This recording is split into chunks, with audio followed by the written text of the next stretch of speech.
Hello dear friends, channel green ভিউয়ে আপনাদেরকে স্বাগতম। আজ আমি আমার ছাদ বাগান থেকে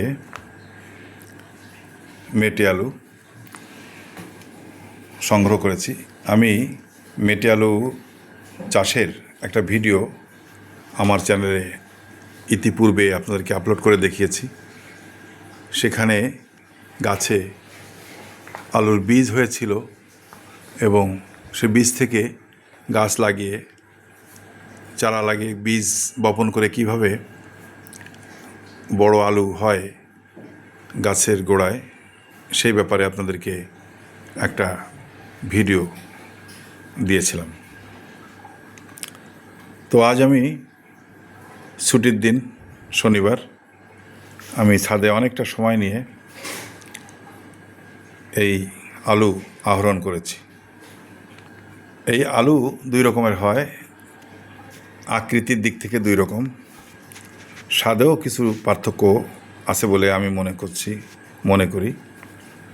একটা হচ্ছে মূলার মতো লম্বা হয়ে নিচের দিকে প্রবেশ করে, আর একটা হলো চ্যাপ্টা বা গোলাকৃতির টাইপের এক রকমের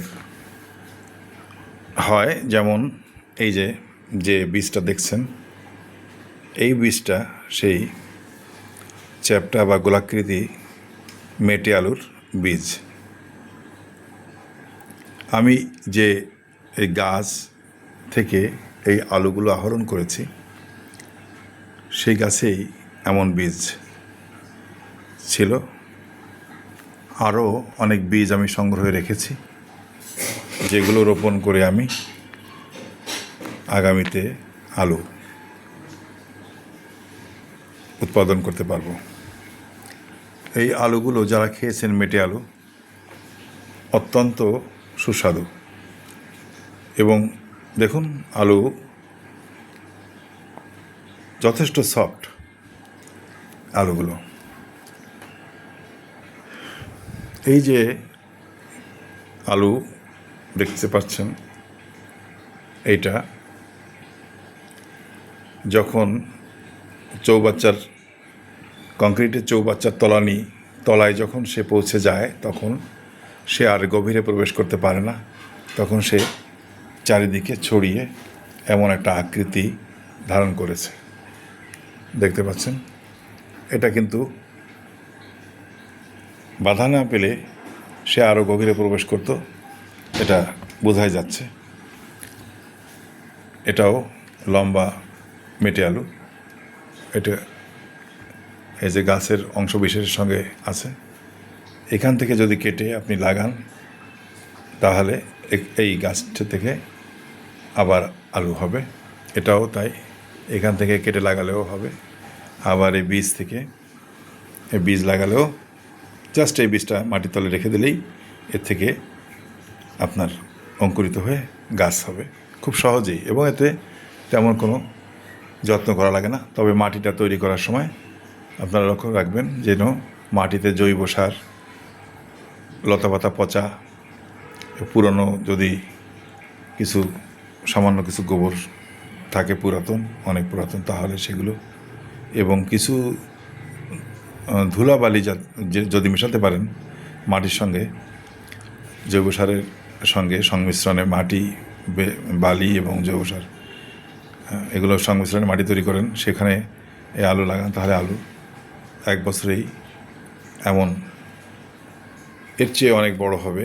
এক বছরে এই আলুগুলো এখান থেকে দেখুন, এখানে এই দেখুন ভিতরে লাল টাইপের, এখানে এগুলো পুরোটাই খাওয়া যাবে। এবং এগুলো অনেক ভালো সুস্বাদু। আপনারা যারা ছাদে বাগান করেন, তারা বস্তায় বা ড্রামে এই গাছ লাগাতে পারেন। আমি গত বছর এই আলু, আমার প্রায় একটি আলু 5 কেজি মতো হয়েছিল। সেইটা ছিল গোলাকৃতির বা চ্যাপ্টাকৃতির যে মেটে আলু, সেটা। ওইটার ভিডিও অবশ্য আমি তখন আপলোড করিনি। তো আপনারা খুব সহজে বিনা পরিশ্রমে শুধু লাগাবেন, আর একটু পানি যাতে একদম শুকিয়ে না যায়, কিছু পানি যেন থাকে গাছে, কিছু পানির ব্যবস্থা রাখবেন। তাহলে আপনার খুব সহজেই আপনারা এই মেটে আলু নিজেদের পারিবারিক চাহিদা মেটানোর জন্য উৎপাদন করতে সক্ষম হবেন।